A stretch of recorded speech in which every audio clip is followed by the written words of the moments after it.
Nesse ano de 2023, a gente tem se deparado com várias informações falsas geradas por inteligência artificial. Em abril, por exemplo, uma imagem do Papa Francisco andando pelas ruas e usando um casaco branco num look bem fashionista viralizou na internet como se fosse verdade. Mas, nesse mesmo período, ele estava internado com uma infecção respiratória. Um outro exemplo aconteceu na Espanha, em que pessoas pegaram fotos de crianças vestidas e usaram a inteligência artificial para gerar novas imagens dessas mesmas crianças, como se elas estivessem nuas, e jogaram na internet.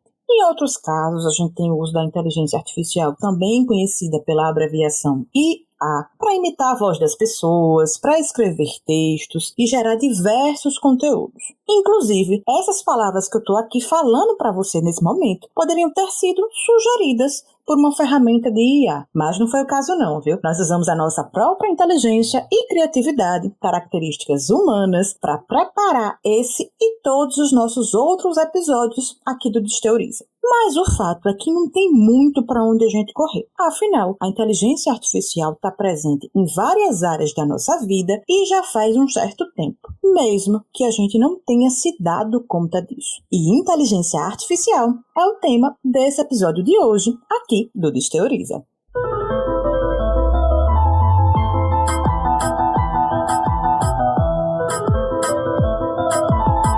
Desteoriza, um podcast sobre ciência em um monte de assunto que quase ninguém entende direito.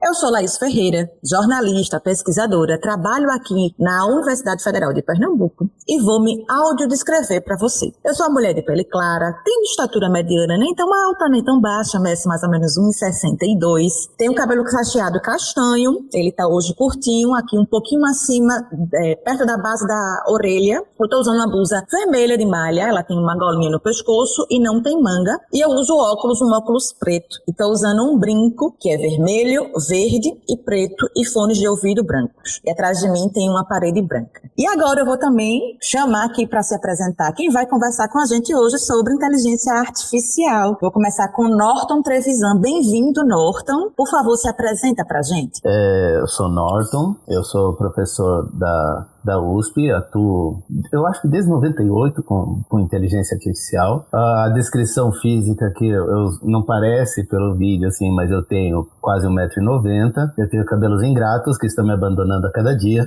eu uso óculos, barba grisalha, pele clara e estou vestindo uma camisa polo. Eu acredito que seja chumbo essa cor aqui, mas honestamente eu não faço ideia. É isso, basicamente.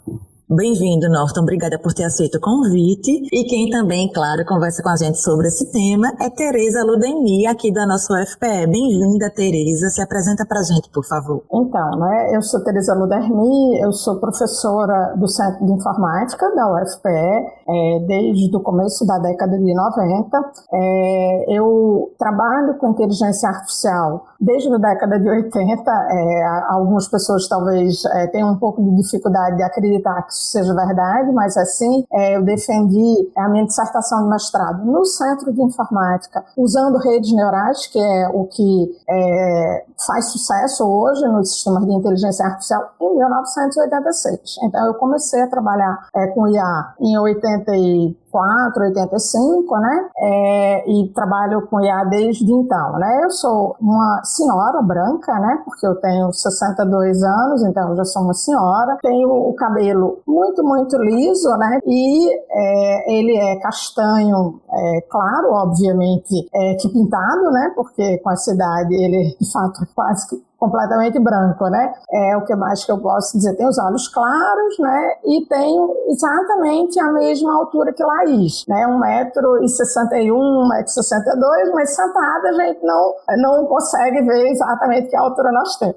Então é isso. Bem-vinda, Tereza, também agradeço por você ter aceito o nosso convite.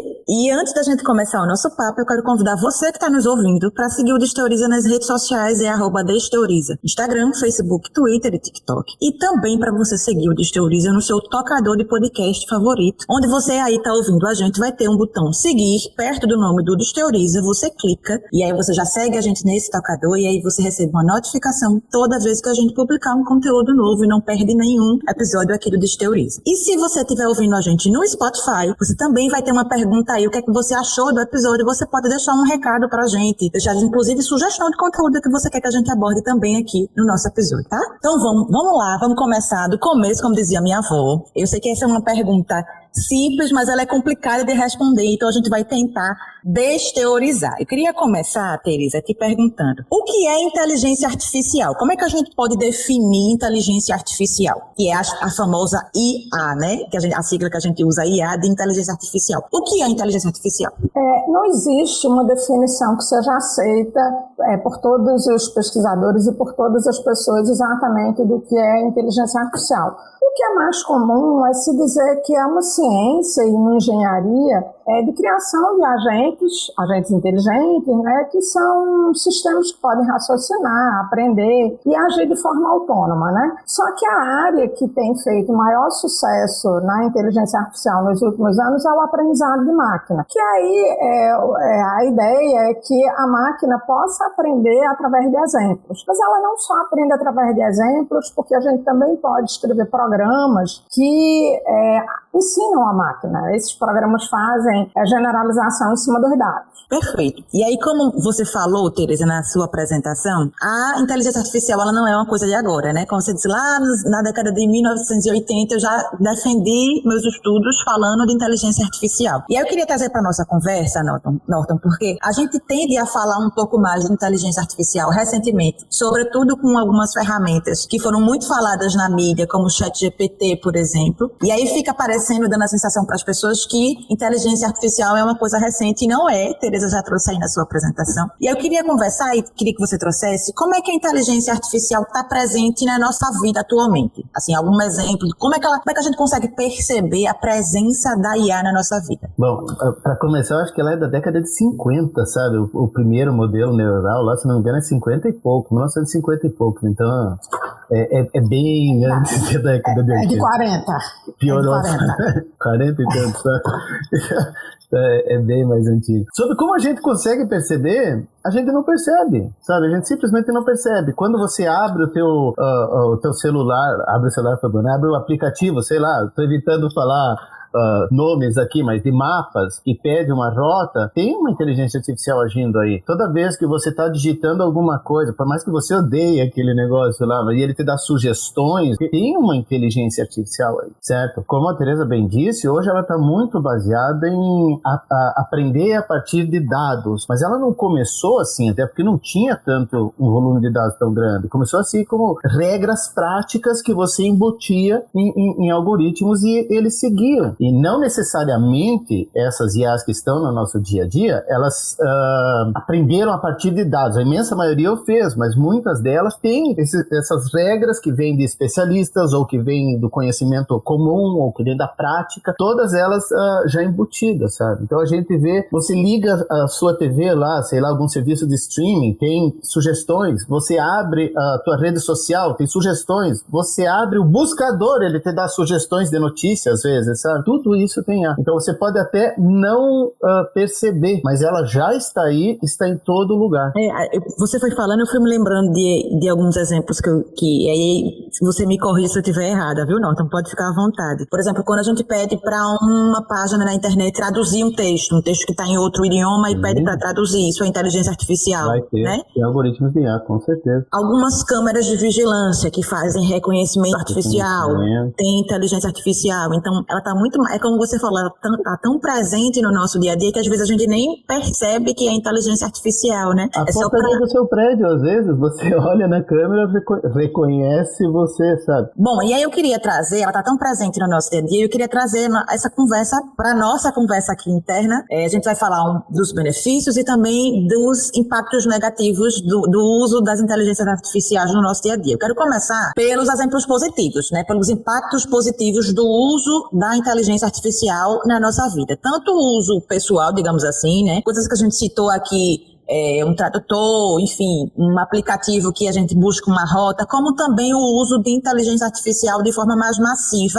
e também para desenvolvimento de pesquisas. Queria que você falasse um pouco sobre isso, Teresa, sobre o uso da inteligência artificial e os benefícios desse uso para o nosso dia a dia e também para as pesquisas que a gente tem, tanto no avanço da ciência nas mais diversas áreas. Queria lhe ouvir um pouco sobre isso. Como você mencionou, né, a gente tem realmente uma série de aplicativos e programas que a gente usa no dia a dia que facilitam demais a nossa vida, né? Desde o aplicativo que você mencionou de nos livrar dos engarrafamentos, mas tem um que a gente usa há muito mais tempo, que é a pesquisa, né?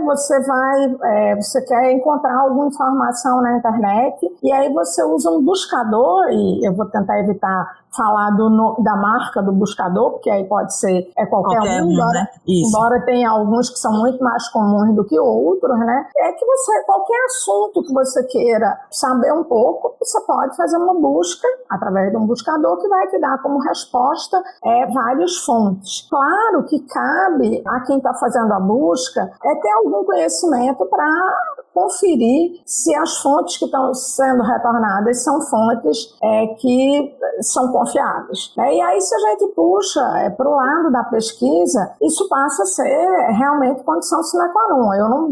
Se eu estou fazendo uma pesquisa e aí a busca já não é mais na internet, é aquela busca clássica da minha geração, que você vai lá nos livros, você vai lá nos veículos que a gente chama de periódicos conceituados, eu não vou aceitar, sem questionar, informações de livros que são mal recomendados, que a gente sabe que os autores não são confiáveis. Da mesma forma, eu também não vou basear minha pesquisa em artigos que são de veículos predatórios. Então, da mesma forma, esses buscadores de inteligência artificial, eles nos dão muita informação. Então, por exemplo, hoje é bem diferente de quando eu comecei, que eu precisava passar o dia inteiro na biblioteca, tirando número por número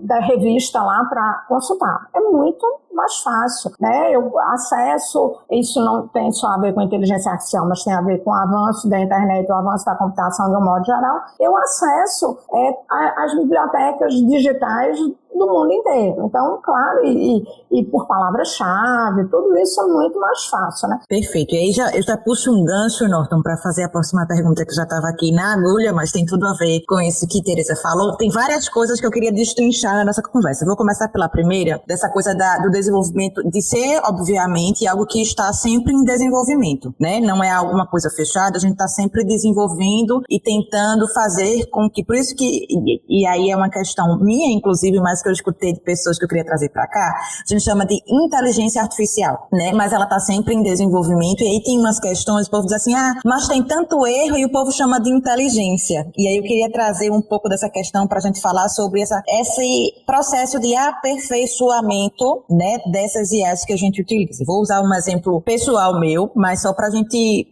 evidenciar isso que eu estou querendo trazer. Eu utilizei faz um tempo uma dessas ferramentas para auxiliar na minha pesquisa de doutorado. E aí fui pedir sugestões de artigos científicos sobre o tema que eu pesquiso. E aí a ferramenta me respondeu 5 lá sugestões, 10 sugestões do jeito que eu pedi. E aí eu peguei esse conteúdo e fui verificar se estava correto. E nenhuma das indicações que a ferramenta me deu existia. Todas eram, entre aspas, inventadas. Elas não existiam, não existia nenhum artigo, nem existia o nome das revistas em que a ferramenta dizia que aquilo tinha sido publicado. E aí existem também outros casos, e eu queria que você trouxesse o caso dos Estados Unidos do robô, que a gente conversou antes, né, na produção, mas eu queria que você relatasse isso, para a gente pensar a inteligência artificial também como esse processo que pode ser, em alguns momentos, entre aspas, burlado, não é como no popular, como as pessoas dizem, muitas vezes nem é tão inteligente assim. Queria te ouvir relacionado a isso, a essas brechas, digamos assim, de desenvolvimento. Bom, com relação ao comentário, quem nunca errou que atira a primeira pedra, não é verdade? A gente erra e eu acho que a gente se considera um sistema inteligente. A segunda coisa é o que é inteligência artificial. Isso aí tem uma discussão, e eu acho que é meio quase um consenso, que é um termo bem infeliz até, você tá entendendo? Porque realmente é tentar colocar coisas que não são tão básicas ou que dependem que trabalham com incerteza, que trabalham com contextos diversos, ou seja, é uma complicação, o sistema é altamente complexo, você tá entendendo? E como lidar com isso? E aí é lógico, pensa, você tá brincando com coisas que você não sabe, então tem uma probabilidade de algo acontecer, mas pode não acontecer, então há esse erro, é natural, esse é um ponto. Então não existirá, na minha opinião, uma inteligência artificial, vamos supor que a gente consiga a inteligência real artificial, sabe? De forma, uma inteligência mesmo, ela vai errar, é simples assim, ela vai errar. Por quê? Porque o universo é incerto, então não tem como você querer determinismo numa coisa que não é. A segunda coisa, já comentando o teu uso ali, é que, mano, cada ferramenta tem o seu uso, e o problema dessa, uma que eu acho que eu sei do que você tá falando, qual é a ferramenta, é que o pessoal tá usando pra tudo,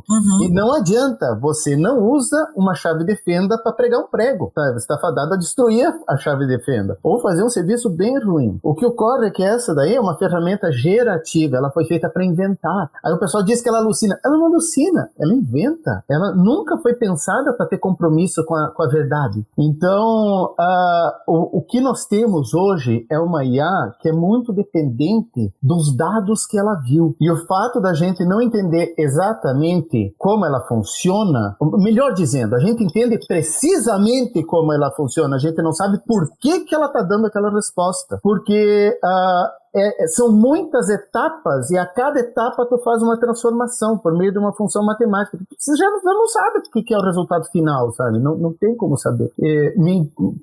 Deixa eu me corrigir, não tem assim como você olhar aquele número e sabe, ter uma noção, é o que diz, ela é opaca, ela não é explicável, sabe? Então, esse fato faz com que a gente não saiba exatamente o porquê que está tendo esse comportamento e como que a gente pode consertar. Se você não sabe qual é o âmago do problema, você não sabe como consertar. A gente tem aqui no Mundo de Teorias um quadro chamado, alguns quadros, né? Mas eu estou me referindo agora a um quadro chamado Conta Tua História, como o próprio nome diz, pessoas contam histórias sobre o tema que a gente está abordando. E hoje a gente trouxe perguntas de ouvintes nossos, a gente abriu uma caixinha de perguntas nas nossas redes sociais, e aí a gente recolheu algumas perguntas, algumas coisas a gente já está trazendo e conversando nesse nosso papo, e outras eu vou trazer em perguntas de pessoas que mandaram pra gente, e eu quero começar perguntas que já têm a ver com isso que a gente está abordando aqui na nossa conversa já. A primeira pergunta é sobre essa coisa que você falou, Norton, no aplicativo anterior, né?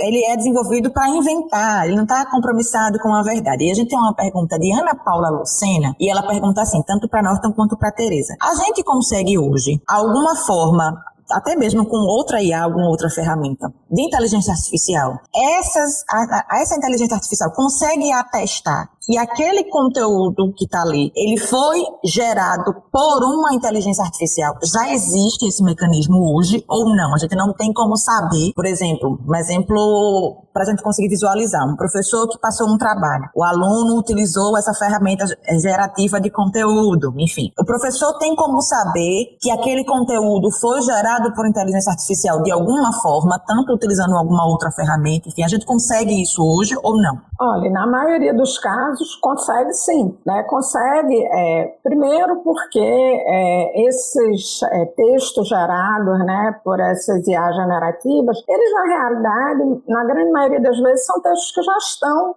disponíveis na web, né? Então, os detectores de plágio, de um modo geral, existem inúmeros programas que detectam plágio e são capazes de detectar também os textos gerados por essas inteligências artificiais generativas. Claro que ele não é 100% infalível, né? Mas a cada dia que passa, existem mais programas para detectar. As próprias IA generativas estão fazendo suas ferramentas para que a gente possa detectar quando elas foram utilizadas. E aí, assim, pegando a oportunidade que a gente está falando dessas IA generativas, elas não são de todo mal, não. Elas ajudam muito. O que não pode ser deixado de lado é a resposta responsabilidade do usuário. Então, se você vai lá, você faz uma pesquisa, e elas estão melhorando a cada dia, né? Então, o sistema que foi feito, essa primeira que foi liberada, ela fez os usuários de cobaia mesmo, para que, a partir daí,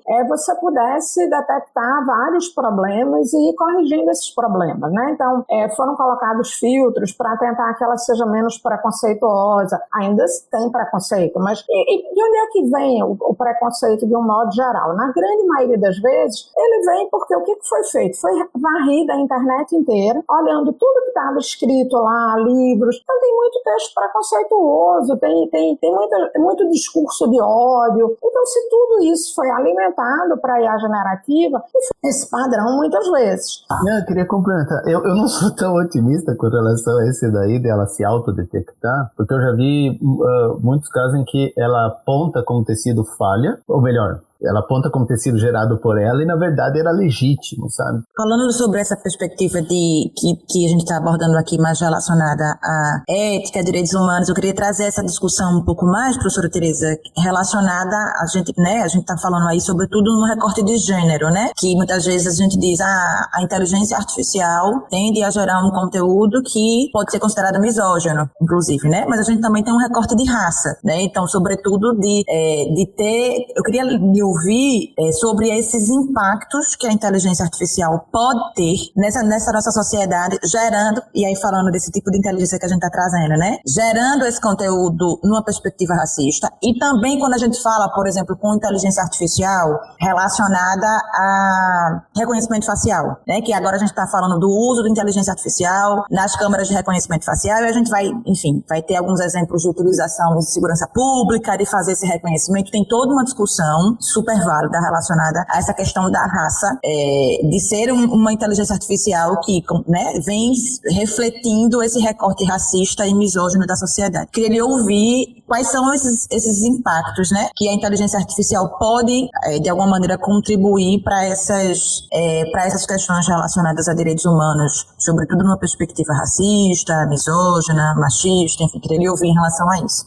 Se ela for usada, como já se tentou várias vezes, tal como ela está hoje, o risco é muito grande. Então, a gente tem inúmeros exemplos. Tinha um sistema para ajudar os juízes americanos, para liberar o detento para sair da cadeia, né, no probatório e tal, né? E, assim, como o sistema, ao longo da sua exposição aos dados, viu muito mais reincidência de pessoas negras, então o sistema automaticamente só liberava pessoas brancas. Isso é uma barbárie, né? Então, assim, a gente tem visto, tem sistemas que eles nem sequer reconheciam pessoas negras, porque ele foi tão só exposto a pessoas brancas com as suas características, até o contraste das cores com o environment, tudo isso tem problema hoje em dia. Ainda temos inúmeros sistemas que eles não reconhecem tanto as características físicas quanto as diferenças, não só entre homens e mulheres, mas entre pretos e brancos, entre ricos e pobres. Então, o sistema tal qual ele está hoje, ele não pode ser utilizado sem a intervenção de um ser humano.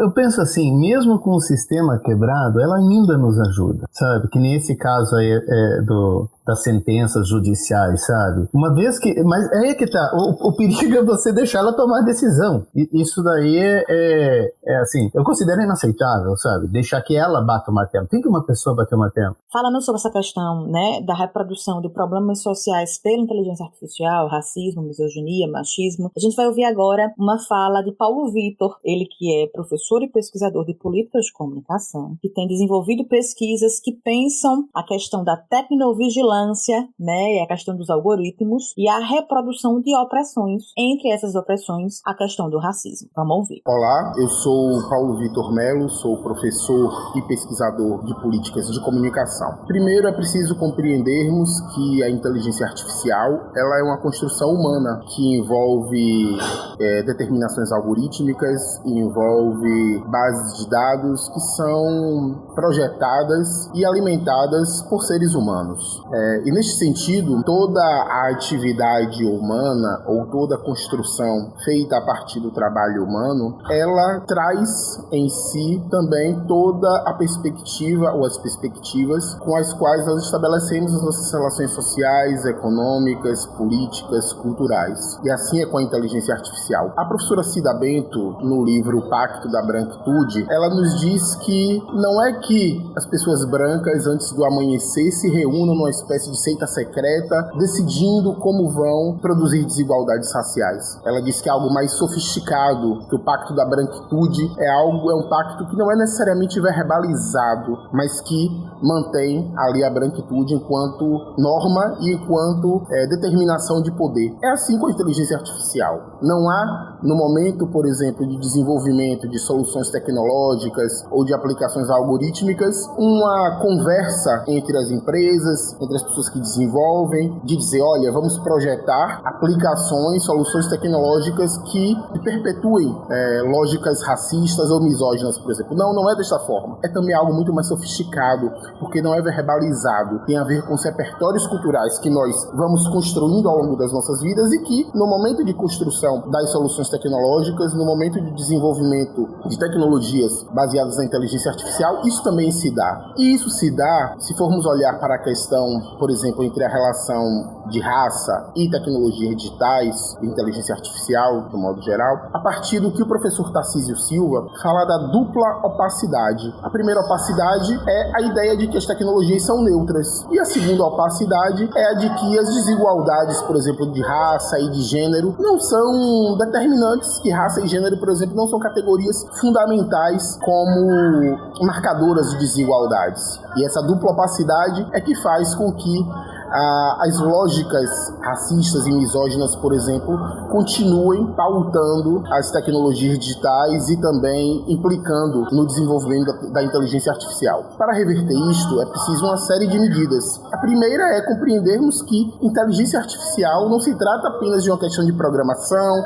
de soluções de informática ou de engenharia. O fundamental, quando falamos de inteligência artificial, antes da técnica, é pensarmos a política, os compromissos ético-políticos que devem estar implicados na inteligência artificial ou qualquer solução tecnológica. Neste sentido, é preciso garantir, por exemplo, maior diversidade nas empresas que desenvolvem essas tecnologias. É preciso também garantir participação social na regulação dos nossos sistemas algorítmicos, na regulação da inteligência artificial, garantir, por exemplo, que representações da sociedade civil vinculadas a organizações de defesa dos direitos das mulheres, de defesa da população negra, dos povos indígenas, etc., participem do debate e dos mecanismos de regulação dos sistemas algorítmicos no Brasil. Então, essas são algumas medidas que, acredito, ajudam a, primeiro, consolidar a necessidade de compromissos ético-políticos e, segundo, afirmando esses compromissos, garantir que as tecnologias digitais e a inteligência artificial não produzam e não reproduzam desigualdades e opressões, seja de raça, seja de gênero ou de outros marcadores sociais. Falando sobre responsabilidade individual, mas também dos valores, né, que a gente trouxe nessa nossa conversa sobre a questão de racismo, machismo, por exemplo, dentre diversas outras questões da nossa sociedade, é perceber, como vocês falaram, né, que a IA, ela vai refletir, por exemplo, falando da IA generativa, ela vai refletir os conteúdos que estão na internet, né? Ela vai buscar esses conteúdos e vai refletir esses conteúdos. Então, o que a gente precisa é entender esse nosso comportamento, que é um comportamento machista, que é um comportamento preconceituoso, que é um comportamento racista, né? Quando você trouxe, por exemplo, professora Tereza, nos Estados Unidos a questão da IA para fazer o reconhecimento de pessoas reincidentes para crime, né?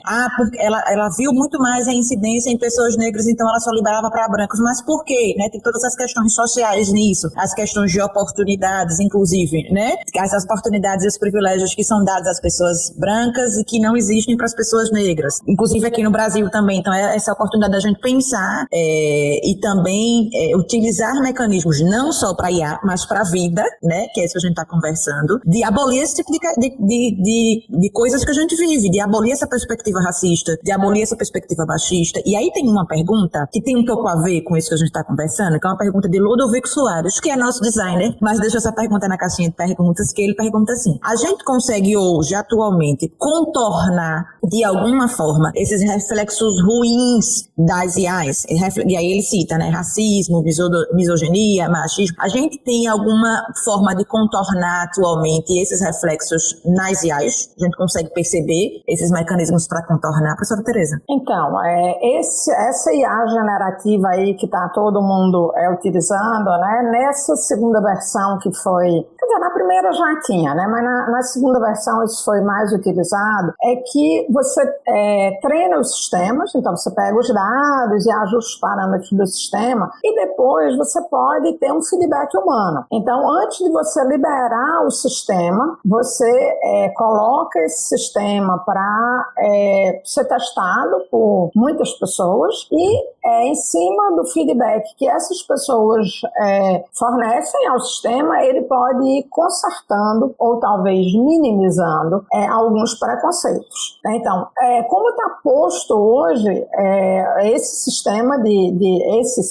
de IA generativos, eles ainda vão cometer esses erros todos e ainda tem essa necessidade da parceria do humano ser o responsável por possíveis erros. Mas, tecnologicamente, a gente está caminhando também para melhorar os sistemas. Então, a gente já desenvolve sistemas que podem ter travas e filtros para conteúdo preconceituoso, né? Mas, assim, ainda muito devagar, né? Mas hoje, eu refazendo a pergunta, esperando não estar distorcendo, eu diria assim, é seguro usar um sistema de IA? Sim, é seguro usar um sistema de IA, contanto que a resposta final passe por um humano.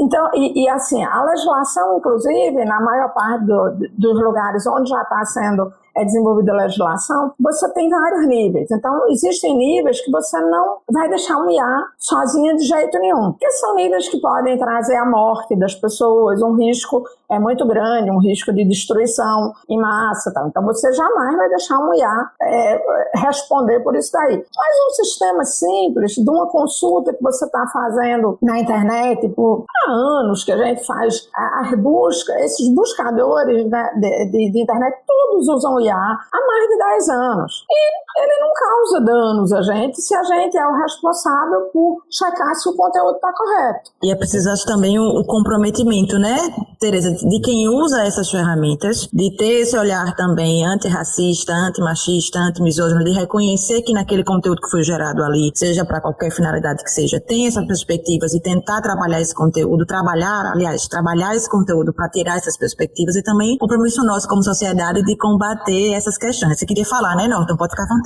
Laís, eu só queria trazer uma coisa, que você fala assim, a IA como refletindo o preconceito que existe na sociedade. Tudo bem, ela vai refletir, mas veja que mesmo que não haja, pode ser que o resultado saia preconceituoso. Por quê? Porque tudo depende de como ela foi treinada. Pega esse exemplo aí que a professora tinha dado do sistema judicial. Onde esse sistema foi treinado? Ele foi treinado em dados dos Estados Unidos como um todo, sabe? Se você treinar esses dados na Noruega, eu tenho certeza que vai apontar como uma probabilidade maior de um branco cometer um crime. E sempre, o erro é você dizer amém porque ele te diz. Ele te diz, você... Quando a gente fala assim, preconceito da IA, né? Não é da IA porque é isso que você falou, é um reflexo de onde ela foi treinada. Talvez a gente possa... Exato. E eu acho que talvez a gente pode trazer uma reflexão, talvez até filosófica e sociológica também, não tem os dados, por exemplo, de países da África. Mas por que não tem?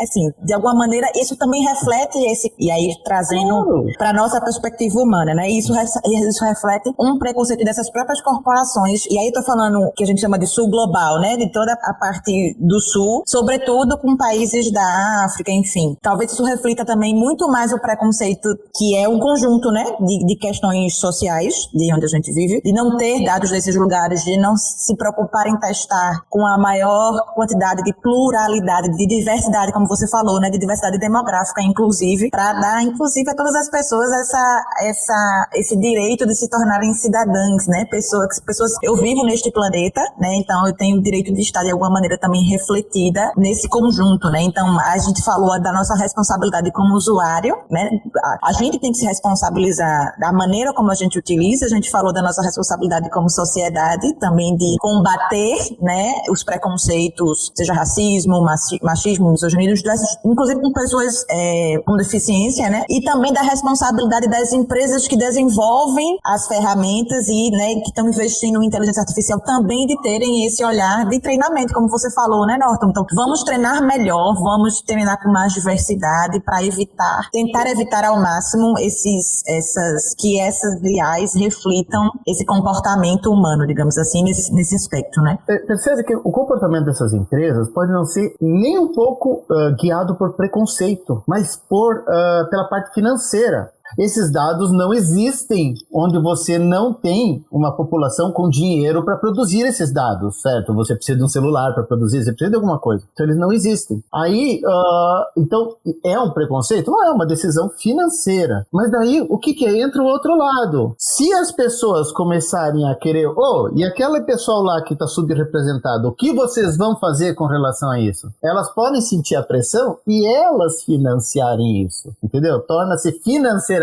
pior não ter os dados do que ignorar. Então, entre perder 20 porque você não está tendo os dados e gastar 10 para coletar aqueles dados, você gasta os 10. Você pode gerar um movimento que vai contra fluxo, entendeu? O pessoal lá tá marginalizado tecnologicamente, vamos dar tecnologia para eles gerarem os dados para a gente. E a gente pode fazer um pré-processamento, né? Porque esses sistemas, eles trabalham, né, como a gente já mencionou, por aprendizado, né? Então, ele aprende através dos dados. Então, por exemplo, se a grande maioria dos dados que estão disponíveis é de pretos e a minoria de brancos, você pode balancear os dados antes de alimentar o sistema. Se você sabe que isso não é uma proporção atual ou correta, você pode fazer isso daí. Então, existem mecanismos técnicos ou tecnológicos para minimizar tudo isso. Perfeito. E tem uma outra pergunta que tem a ver com o que a gente começou, né, nessa conversa, a gente falando sobretudo de IA generativa.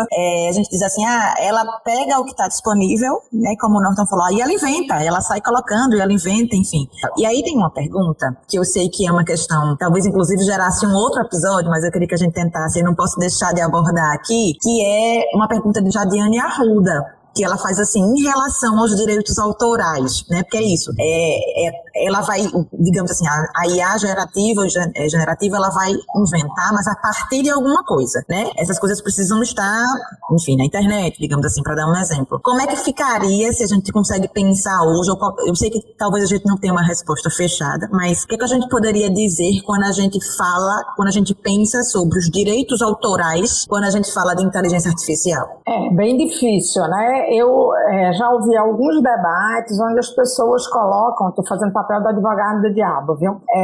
Que ele diz assim, suponha que eu estudei bastante a maneira que Rembrandt pintava seus quadros. Eu estudei tanto, mas tanto, que a partir do momento que eu vou fazer os meus próprios quadros, eu trago o traço de Rembrandt, né? Até onde isso é considerado plágio, né? Então, como eu disse, eu estou fazendo o papel do advogado do diabo mesmo, né? Então, assim, do mesmo jeito, esqueça a IA por um momento, né? Do mesmo jeito que um ser humano, de tanto, a gente, né, que é nordestino, então, de tanto ouvir os nossos cordéis e tal, de repente a gente consegue fazer um cordel com uma certa facilidade, porque a gente ouviu muito, treinou muito e tal. Então, existe, em primeiro lugar, essa preocupação de você diferenciar o que é que realmente é errado e o que é que não é errado, né? Então,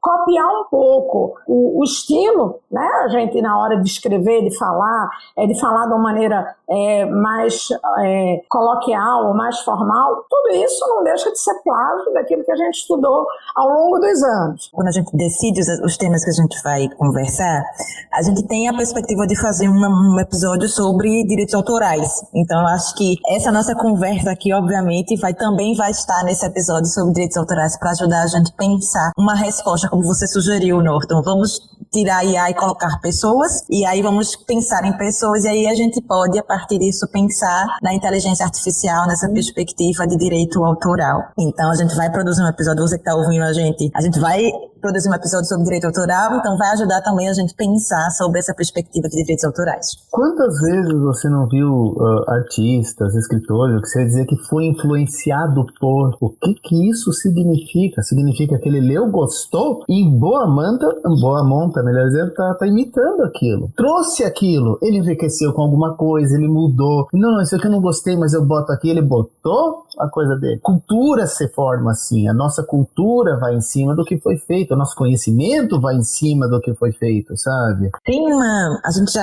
Acho que a gente já conversou sobre vários aspectos da IA, e aí eu queria trazer uma pergunta que tá aqui no nosso roteiro, que eu propositalmente fui deixando já pro finalzinho da nossa conversa, que é a seguinte. Vou usar um exemplo. Em 2023, a gente teve a greve do pessoal de Hollywood, né, de roteiristas e atores de Hollywood, que reivindica, entre outras questões, uma regulamentação do uso da inteligência artificial em produções audiovisuais. E aí eu queria trazer para a gente conversar aqui, nesse sentido, a gente consegue Teresa e Norton, perceber quais seriam os limites para o uso de inteligência artificial? A gente consegue pensar a partir desse exemplo quais seriam esses limites? A gente consegue tentar pensar a partir daqui não é legal ou não seria ideal utilizar a inteligência artificial? Tem um limite ou não tem? Eu vou responder para você fugindo um pouco lá do pessoal de Hollywood, né, mas tentando responder, né? Então, veja só, né, a gente sabe, isso é uma preocupação muito grande, que telemarketing, que é um ramo onde a gente emprega muitas pessoas, inclusive emprega pessoas que infelizmente não tiveram a oportunidade de ter uma qualificação maior, então eles acabam tendo emprego de telemarketing, né? E aí, assim, vamos dizer assim, é correto substituir todo o telemarketing só por automação? A maioria das pessoas vai dizer, claro, não tem problema nenhum, contanto que você encontre empregos para essas outras pessoas. Então, olhando o lado social e da nossa responsabilidade enquanto cidadão, é dizer, vamos requalificar, vamos inclusive pegar o lucro das próprias empresas, né, que lucraram tanto, para requalificar essas pessoas que vão perder o emprego, porque telemarketing, com certeza, vai ser uma profissão que vai parar de existir muito breve, né? Porque para dar respostas como a gente recebe nos telemarketings nacionais, os sistemas de IA fazem muito melhor, vão fazer com muito mais velocidade, você não vai precisar ficar esperando na fila. Então, levando lá para Hollywood, né, se são coisas que podem ser feitas de maneira automática, eu não vejo por que ela não pode ser feita por robô. Agora, a partir daí, como é que você vai remunerar e dar valor ao profissional que faz isso daí? É um outro departamento, né? Não é o departamento de máquina versus humano. Eu acho o seguinte, a gente está caminhando para uma mudança, nós temos que repensar em modelo de remuneração, ou até a definição do que é o trabalho, sabe? Aquele negócio braçal, repetitivo, isso a máquina faz. Tá? Nós estamos entrando nessa era aí. E aí? E a pessoa que só sabia fazer isso? Ela nasceu com hardware, assim, maravilhoso, que é o cérebro dela. Tem que botar ela para funcionar, tá? Tem que botar ela para fazer esse cérebro funcionar. A gente está vendo isso com as redes sociais, né? Não só em processos eleitorais, mas em tudo, né? Aí tem, de novo, né? Também dando spoiler, né? O Dilema das Redes, né? Que é um filme lá que mostra pra gente claramente como é que você influencia, e pro público mais vulnerável é muito ruim. Mas assim, de novo, né? Não é só a IA, né? Fake news, né? O fato de você já hoje só se alimentar de notícias da tua bolha. Então você já não lê mais é um jornal de grande circulação, você já não lê mais um site de grande circulação. Alguém perguntar para você, não, mas eu vi no WhatsApp. Você viu no WhatsApp de que grupo? Quem eram as pessoas que estavam te passando essa informação? Então, essa também é uma outra coisa que a sociedade está doente nesse aspecto, né? Que a gente resolveu cegar e só ouvir aquilo que a gente quer. A gente só se sente confortável agora conversando com os iguais, né? Quando não são iguais a gente... É verdade. É ofensivo. Isso, né? Então, claro que a IA potencializa esse dano porque ela consegue fazer isso tudo de forma automática e muito eficiente, né? Então, a gente sabe, todo mundo sabe dos algoritmos que estão lá no YouTube, no Facebook, no Instagram, para mostrar para você o que o dono da empresa, né, ou quem está pagando a empresa, para mostrar para você. E esses algoritmos, eles usam muita coisa de inteligência artificial. Então, claro que a gente sabe que tem todos esses danos, né? Então, é uma pena, né? Mas, assim, a gente vê isso mesmo quando não tem IA, né? Nos grupos de WhatsApp, né? Que a pessoa passa, onde foi mesmo que você viu isso? Não. Foi um vídeo que postaram no WhatsApp. E isso denuncia um pouco a minha idade, né? Porque agora é no TikTok, né? Então, o pessoal vai ter... eu vi lá no vídeo do TikTok, né? Porque nesse eu ainda só não me inscrevi, só vejo quando alguém posta em algum lugar que eu tô, o videozinho de lá, né? Que parece que é muito mais utilizado, inclusive, né? Mas enfim, né? Então a gente tem essa preocupação mesmo, essa preocupação social do impacto da internet como um todo, não é só da IA, né? Até porque, gente, fake news não é novidade. Eu nem sei se tem registro assim da primeira fake news, mas o pessoal mente descaradamente em documento há muito tempo, sabe? Volta pra Segunda Guerra, o Goebbels era mestre nisso, sabe? Da propaganda nazista lá. Ele era um mestre nisso daí. Mas volta mais. Como que você acha que aquelas atrocidades enormes conseguiam ser cometidas? Isso aí não vem da natureza. Isso aí você precisa ter toda uma propaganda em cima até a pessoa se convencer de que aquilo é correto, sabe? E ao longo da história nós temos muitos exemplos. Então não é novidade. A novidade é que agora você atinge o mundo muito rápido, sabe? Você espalha muito rápido. Então é só isso. Não é a IA que fez isso. Eu digo assim, não adianta querer que a IA seja perfeita quando a gente não é. Eu acho que a gente tem que começar a ver o porquê que tá dando esses pepinos e quem que é o verdadeiro responsável, tá entendendo? E mudar a gente. Esse que é o negócio. A gente falou aqui de fake news, a gente tem um episódio aqui no Destoriza sobre desinformação, e aí fala um pouco dessa elaboração de desinformação, o impacto disso. Então você que tá ouvindo, se não ouviu ainda, é um episódio que se chama É Verdade Esse Bilhete? É uma pergunta. Então a gente conversa sobre desinformação, sobre fake news, notícias falsas. Então já aproveita quando terminar esse episódio, vai lá escutar esse para entender também esse contexto que a gente está abordando aqui. E agora chegou a hora do nosso quadro Pegando um Bigu, em que a gente conhece o que é que está rolando de pesquisa, de extensão, algo que esteja sendo desenvolvido pela nossa comunidade acadêmica que tem a ver com o tema que a gente está conversando, e hoje a gente vai conhecer duas atividades ligadas diretamente à nossa comunidade acadêmica. A primeira delas é a experiência do professor Geber Ramalho, que fala sobre a organização da disciplina Ética e Inteligência Artificial aqui na UFPE, e na sequência a gente conhece a experiência de Roberta Nazário, que é doutora em filosofia também aqui pela nossa universidade e que trabalha com a questão das máquinas inteligentes, né, a inteligência artificial, na sua área de estudo, que é a filosofia. Vamos conhecer. Pegando o bigu, meu irmão.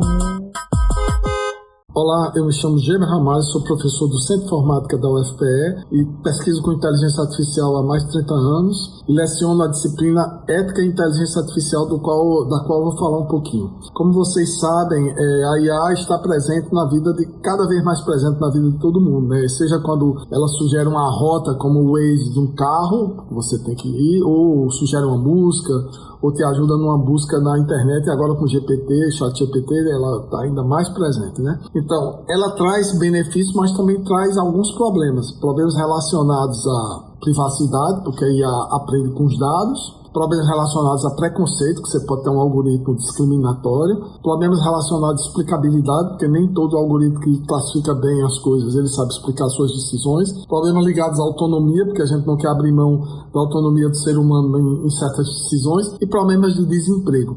Então, diante disso, em 2019, nós criamos uma disciplina que chama Ética e Inteligência Artificial para discutir essas questões e para também os alunos entenderem como eles podem mitigar algum desses problemas. Ela é normalmente ensinada uma vez por ano no segundo período e o público-alvo é qualquer aluno da pós-graduação, não precisa ser necessariamente da computação. A gente já teve aluno de ciência política, marketing, administração, direito, etc. Então, quem quiser se formar mais, ou liga para a Secretaria de Pós-Graduação ou vai no Instagram, @simufpe. Obrigado, um abraço. Olá, me chamo Roberta Nazário e a convite do Desteorize, hoje a gente vai conversar um pouco sobre a construção da temática da minha tese, que foi sobre o transhumanismo moderno dentro da área de filosofia.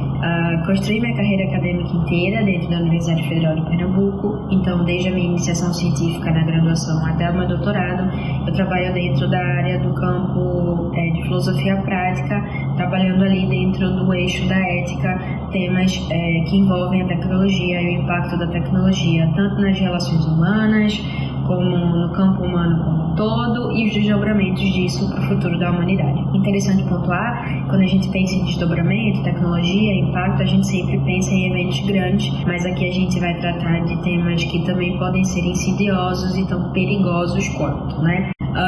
No doutorado, né, aí dentro desse contexto que eu trouxe para vocês, eu estudei o transhumanismo moderno, que é todo um conjunto aí de problemáticas que surgem, né, dentro desse cenário. Então, para quem nunca ouviu falar sobre o tema transhumanismo, ela é uma corrente de pesquisa, né, amplamente definida aí. Então, como ela é ultra contemporânea, a gente está conversando aqui, muita coisa ainda está acontecendo. Eu não estou analisando somente um período histórico, né, passado. À medida que eu trabalho esse tema, muitas coisas vão se desenvolvendo em contraponto. Então, a gente pode considerar essa corrente como ultra contemporânea e por isso, assim, é de uma difícil definição, porque toda hora surge ali uma coisa nova, um adendo, né, aí a ser colocado. Mas ela define basicamente que o homem pode e deve se melhorar, né, através do uso da razão técnica. Ou seja, assim, em outras palavras, nós temos a possibilidade de nos tornarmos mais longevos, mais saudáveis, melhorar nossa performance, memória, nossos filhos, porque a tecnologia está aí para tal e a gente não pode ignorar esse estado. E ignorar esse estado é ignorar a essência humana como ela é hoje. Então, para que morrer se a gente pode evitar? Deixo aí para vocês a questão se a gente estaria no estado da morte, né? Pensando aí o que o transhumanismo propõe. Então, acho importante trazer esse assunto aqui para vocês. Pesquisem sobre o transhumanismo, acho que é um tema bacana, relevante e ultra contemporâneo a ser pesquisado. Fico à disposição, um abraço. A gente já está quase no final do nosso episódio, mas não sem antes, claro. Já chegou a hora das nossas já famosas indicações de conteúdo, onde a gente sempre pede aqui para quem participa do Desteoriza trazer indicações de conteúdo onde você que está nos ouvindo pode saber ainda mais sobre o que a gente está discutindo. E aí eu quero começar com umas indicações de Tereza. Por favor, Tereza, quais as indicações você trouxe para a gente hoje? Então, né, como a gente já tinha mencionado, né, um filme realmente interessante é o Dilema das Redes, né, onde você vai poder ver a influência danosa que as mídias causam nas pessoas e os algoritmos que estão funcionando junto com essas redes sociais todas, né? Aí, além disso, né, existem alguns episódios, na realidade, que podem fazer com que a gente pense sobre impactos de redes e de IA, né? Como Black Mirror, né? Eu confesso que eu não assisti todos os episódios do Black Mirror, mas o primeiro de todos que eu assisti é muito chocante, né? Aquele que as pessoas ficam ganhando likes, né? Sobre o que elas postam e de acordo com o que elas postam elas vão sendo proibidas, né, de comprar uma passagem e tal. Então assim, realmente interessante para que você possa refletir, né. Uma outra série, né, seria essa Westworld, né, que assim, inclusive a primeira temporada eu tive muita dificuldade de assistir porque ela é muito violenta, né, então como é que eles chamam, meu Deus, eles tinham um nomezinho, os anfitriões, eles matam as pessoas o tempo todo, não, os androides são chamados de anfitriões. E aí você precisa superar a primeira temporada para começar a entender a história da influência, da possível influência da inteligência artificial naquele ambiente, né? Mas assim, de novo, né, como eu disse, eu tive muita dificuldade de superar a primeira temporada. Eu só superei porque todo mundo me dizia, olha, você tem que assistir a segunda temporada, e como eu sou muito metódica, eu só quis assistir a segunda e a terceira, tendo visto a primeira inteira, né? Aí tem os filmes clássicos também, né? Vão desde coisas muito antigas, como o Odisseia no Espaço, né? Então todo mundo que trabalha com IA viu, né, o Odisseia no Espaço, a coisas mais recentes de o protagonista se apaixonando por um sistema operacional, como é o caso de Ré, né? Ela, né? Que era uma inteligência artificial e o sistema se apaixona por ele. Aí tem também os mais também que se fala muito, né, de Matrix, Blade Runner, né, que são os que todo mundo que trabalha com IA acaba assistindo, né. Existem também, né, livros que em português que falam de inteligência artificial como um todo, mas aí são livros, tudo que eu consigo pensar são livros mais técnicos, né. Então, por exemplo, tem um livro que chama Inteligência Artificial, uma abordagem de aprendizado de máquina, que inclusive a maioria dos autores são da USP, né, que tem o professor André Carvalho, né, que é lá do ICMC em São Carlos, né, mas tem outros autores que são, dois são ex-alunas dele, que é Cátia Facelli, Ana Carolina Lorena, e tem também um português, João Gama, que é um livro técnico, claro, ninguém que não trabalha com computação não terá condições de seguir o livro, mas é um livro que cobre toda a área de inteligência artificial como um todo, que dos livros técnicos, esse seria que eu recomendaria, até porque é um livro nosso, né, brasileiro, né, que a gente tem que também valorizar, né? Excelente, Tereza. E você, Norton, trouxe o que pra gente hoje? Rapaz, depois dessa lista, isso? Eu trouxe, assim, eu gosto quando tem uma pitada de humor na coisa também. 2001 é clássico, não adianta, sabe? O robô precisando de... no filme isso não aparece, mas no livro 2001, certo? No livro 2001, o pessoal passa a fazer com que os computadores passem por sessões de terapia com humanos, sabe? É muito bom. Vem do Isaac Asimov também, o livro Eu, Robô. Maravilhoso. Que é espetacular. O filme é meio que uma colcha de retalhos do livro, porque o filme é uma história só, mas na verdade ele navega em vários contos. O Eu, Robô é um livro de contos, contos curtos até, e o Eu, Robô filme, ele permeia por alguns, mas não todos. O que eu acho espetacular lá é que tem alguns contos em que a humanidade deixou seu livre-arbítrio por conta das máquinas. E aí ele fala das potenciais decisões. E tem o dilema clássico, você está entendendo?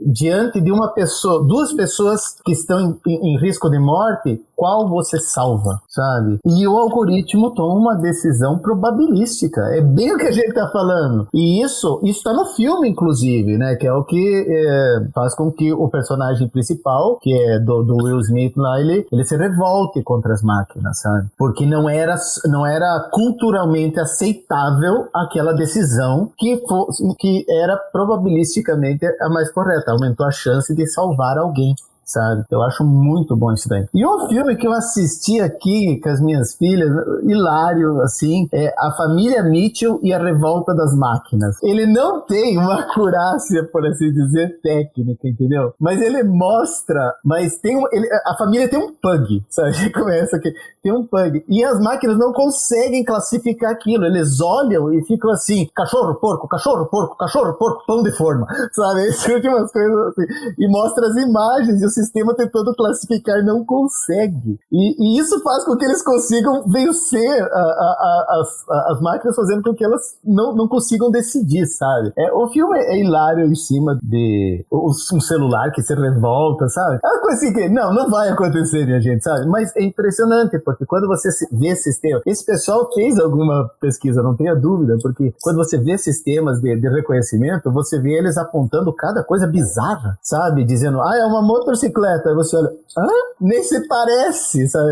Nem sequer um cavalo é aquilo lá, você tá entendendo? Pra dizer assim, lembra, talvez, em outros tempos, sabe? A motocicleta do 1700, mas não. E eles pegam isso daí e desenvolvem de maneira bem humorada. Então eu acho que eu ficaria só com essas duas aí, sabe? Eu concordo, Black Mirror também é muito bom. Inclusive o Blade Runner, né? Ele teve uma refilmagem agora, sabe? 2001 também é o livro, né, Norton, que você indica? 2001!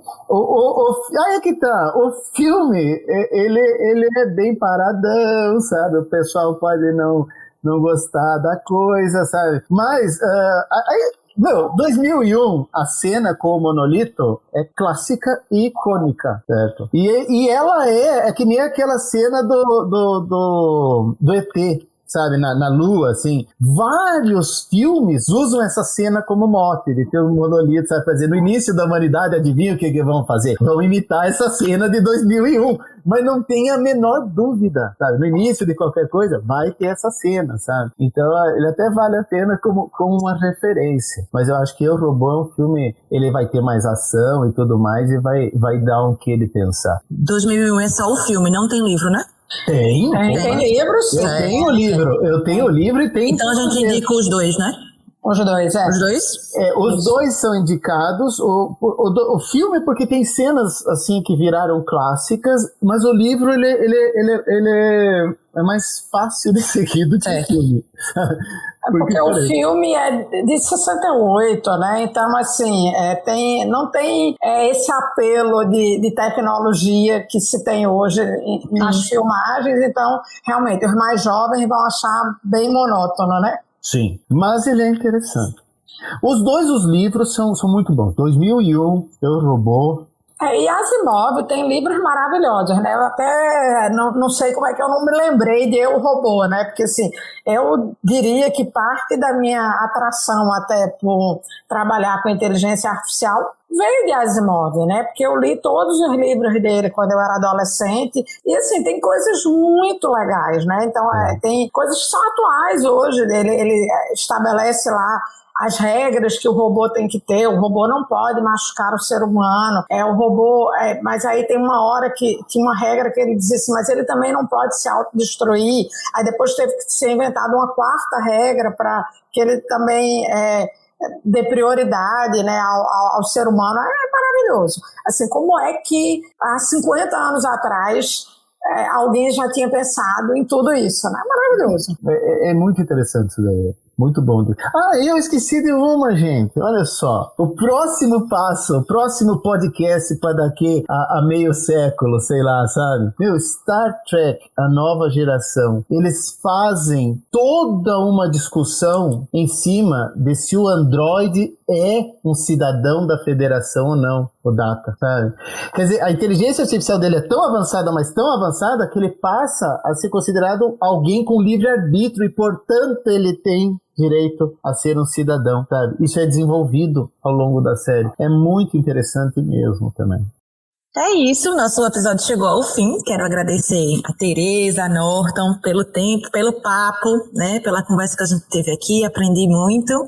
Quero agradecer a vocês e deixar esse espaço para vocês, enfim, se despedirem, agradecerem, falarem o que quiserem, fiquem à vontade.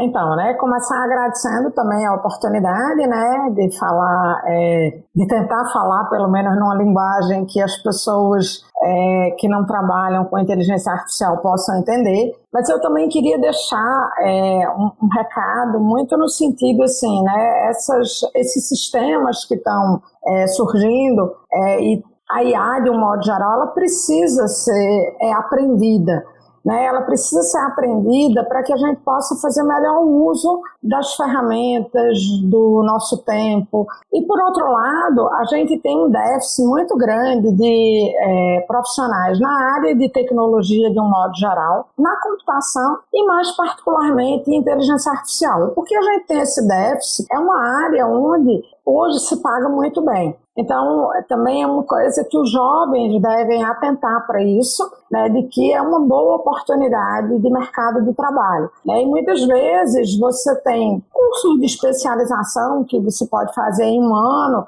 para você converter se fez uma engenharia, fez economia, administração ou qualquer outra área, você consegue rapidamente se converter para a área de tecnologia, e é um local onde paga bem e a gente se diverte muito. É uma área muito prazerosa de trabalhar. Bom, eu queria agradecer o convite, né? Foi muito bom ter aqui conversado e mostrado um pouco o que é. E eu espero, honestamente, desmistificado.